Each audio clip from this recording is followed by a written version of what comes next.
ನೂರಾರು ಫೋನ್ ಬರ್ತಾ ಇದೆ ಬೆಳಗ್ಗೆಯಿಂದ. ನನಗೆ ತಡ್ಕೊಳಕ್ಕಾಗ್ತಾ ಇಲ್ಲ ಆ ದುಃಖ. ಆದರೆ ನೀವು ಅವ್ರು ಹೇಳ್ದಂತೆ ನಿಮ್ಮ ಹೋರಾಟಕ್ಕೆ ನಾನು ಅಡ್ಡ ಬರುವುದಿಲ್ಲ. ಆದರೆ ನೀವು ನನಗೆ ತಡ್ಕೊಳಕ್ಕಾಗ್ತಾ ಇಲ್ಲ ಆ ದುಃಖ. ಆದರೆ ನೀವು ಅವ್ರು ಹೇಳ್ದಂತೆ ನಿಮ್ಮ ಹೋರಾಟಕ್ಕೆ ನಾನು ಅಡ್ಡ ಬರುವುದಿಲ್ಲ. ಆದರೆ ನೀವು ನಿಮ್ಮ ಮಾತಿನಲ್ಲಿ ಅವ್ರ ರೀತಿ ನಿಮ್ಮ ನೋವಿನ ಮಾತಿನಲ್ಲಿ ಭಾಳ ಯೋಚನೆ ಮಾಡಿ ಮಾತಾಡಬೇಕು. ನಾವು ಯಾರಿಗೇನು ಗೌರವ ಕೊಡಬೇಕು ಗೌರವ ಕೊಡಬೇಕು. ಇದು ಬರೀ ಹೆಣ್ಮಕ್ಳಿಗಾದಂಥ ಅವಮಾನ ಅಲ್ಲ, ಇಡೀ ನಮ್ಮ ಮಾನವೀಯ ಸಮುದಾಯಕ್ಕೆ.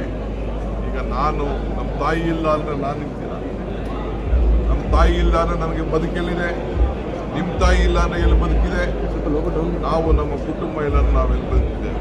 ಆ ತಾಯಿಯಂದಿರಿಗೆ ಇವತ್ತು ಅವಮಾನ ಮಾಡುವಂಥ ಕೆಲಸ ಇವತ್ತು ಆಗಿದೆ. ಇದಕ್ಕೆ ನಾನು ಕುಮಾರಸ್ವಾಮಿನ ಉತ್ತರ ಕೇಳೋದಿಲ್ಲ, ಕ್ಷಮಾಪಣೆ ಕೊಡೋದು ಹೇಳೋದಿಲ್ಲ. ಈ ದೇಶದ ಪ್ರಧಾನಮಂತ್ರಿಯವರೇ ಇದಕ್ಕೆ ಉತ್ತರವನ್ನು ಕೊಡಬೇಕು. ಬೇಕಾದ್ರೆ ಅವ್ರು ಮಡಿಕೊಳ್ಳಿ, ನಮಗೇನು ಅಭ್ಯಂತರ ಇದೆ, ಏನು ಬೇಕಾದ್ರೂ ಮಾಡ್ಕೊಳ್ಳಿ, ಅವರೇ ಇದಕ್ಕೆ ಉತ್ತರ ಮಾಡಬೇಕು. ನಾನು ನನ್ನ ತಾಯಂದಿರಿಗೆಲ್ಲ ಕೂಡ ನಿಮ್ಮ ಹೋರಾಟ ಭಾಳ ಗೌರವಯುತವಾಗಿರಲಿ ಅಂತ ಹೇಳಿ ನಾನು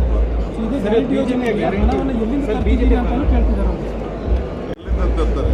ನಮ್ಮ ಜೋಬಿಂದ ತರ್ತೀವಾ ನಾವು? ಸರ್ಕಾರದ ಹಣ ಜನ ಇವತ್ತು ಲೂಟಿ ಆಗ್ತಾ ಇದೆ. ಹಣನ ತಪ್ಪಿಸ್ಬಿಟ್ಟು ನಾವು ಈ ಹಣವನ್ನು ಬಜೆಟಲ್ಲಿ ಇಟ್ಬಿಟ್ಟು ಹಣವನ್ನು ಕೊಡ್ತಾ ಇದ್ದೀವಿ.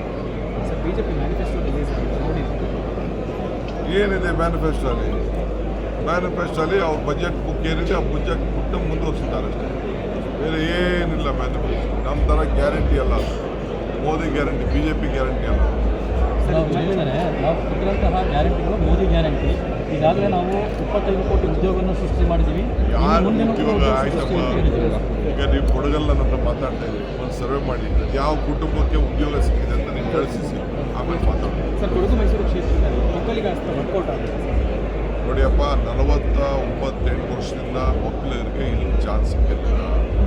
ನಮ್ಮ ಪಾರ್ಟಿಲಿ ಬೇಡಿಕೆ ಇತ್ತು, ನಾವು ಅದಕ್ಕೆ 8 ಜನ ಒಕ್ಕಲಿಗರಿಗೆ ಈ ರಾಜ್ಯದಲ್ಲಿ ಕೊಟ್ಟಿದ್ದೀವಿ.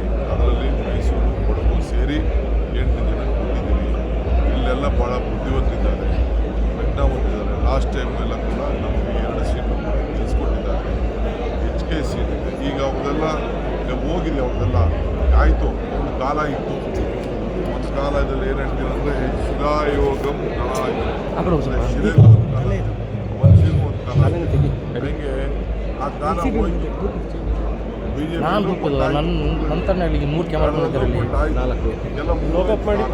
ಬಿಟ್ಬಿಡಿ ಅದಕ್ಕೆ ಯಾಕೆ